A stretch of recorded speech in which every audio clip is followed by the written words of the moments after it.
बाबा भीमराव अंबेडकर साहब जब बचपन में स्कूल में पढ़ने के लिए जाते थे तो उनको क्लास में बैठने का मौका नहीं मिला। बाबा भीमराव अंबेडकर साहब जब बचपन में स्कूल जाते थे तो उनको क्लास के अंदर बैठने का मौका नहीं मिला था। मालूम है आप लोगों को ना, क्लास के अंदर बैठने को नहीं मिलता था, क्लास से दूर लमसम ये मान लीजिए कि 10-15 फीट दूर, 20 फीट दूर बाबा साहब अकेले बैठ के पढ़ते थे।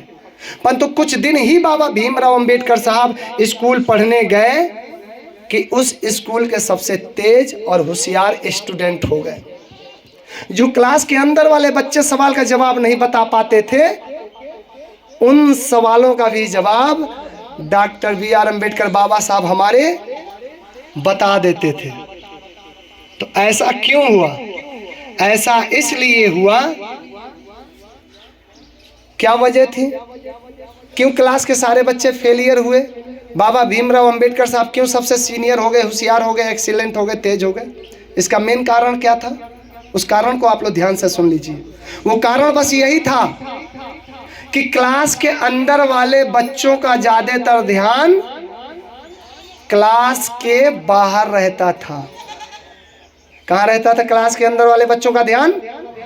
क्लास के बाहर। और बाबा भीमराव अंबेडकर साहब क्लास के बाहर तो थे, परंतु उनका पूरा का पूरा ध्यान क्लास के अंदर रहता था।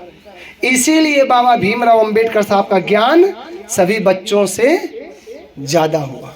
तो इसीलिए महापुरुषों ने कहा है कि जब तक ध्यान नहीं दोगे तब तक ज्ञान नहीं होगा, और जब तक ज्ञान नहीं होगा मनुष्य तेरा कल्याण नहीं होगा। जोरदार तालियां हो जाए माता बहनों और भाइयों।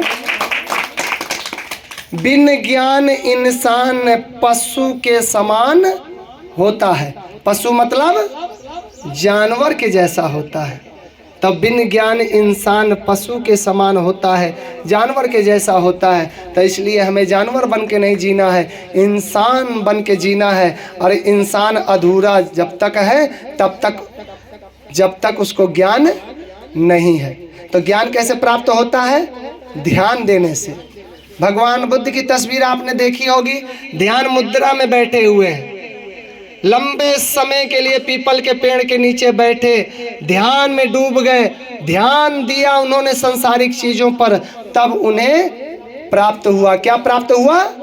ज्ञान प्राप्त हुआ। तो ध्यान दिया तभी तो ज्ञान प्राप्त हुआ। तो इसीलिए आप लोग कार्यक्रम भी देखा करो, या स्कूल या कोचिंग भी जाया करो, या जब तक पढ़ा लिखा करो तब तक ध्यान देकर। तो जोरदार तालियां हो जाए माता बहनों और भाइयों। बहुत बहुत साधुवाद।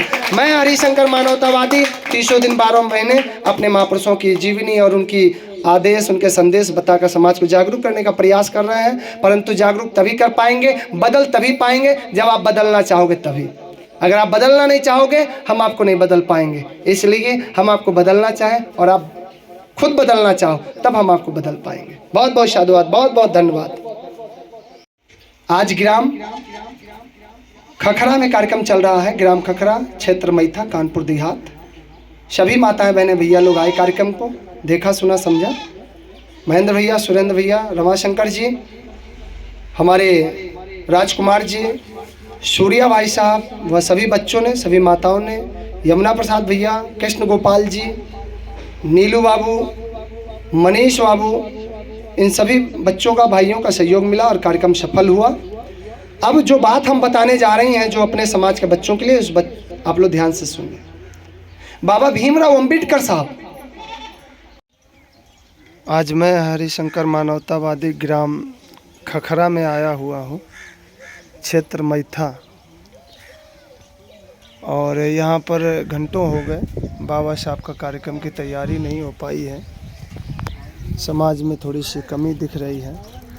हमारे कृष्ण गोपाल जी भी साइकिल से अभी गए थे लोगों को बुलाने के लिए, अभी भी लोग आ नहीं पाए हैं। देखिए गाड़ी भी हमारी अभी खड़ी है, सामान भी गाड़ी पर है। चलिए भैया हमारे महेंद्र जी आए हुए हैं, बहुत अच्छा।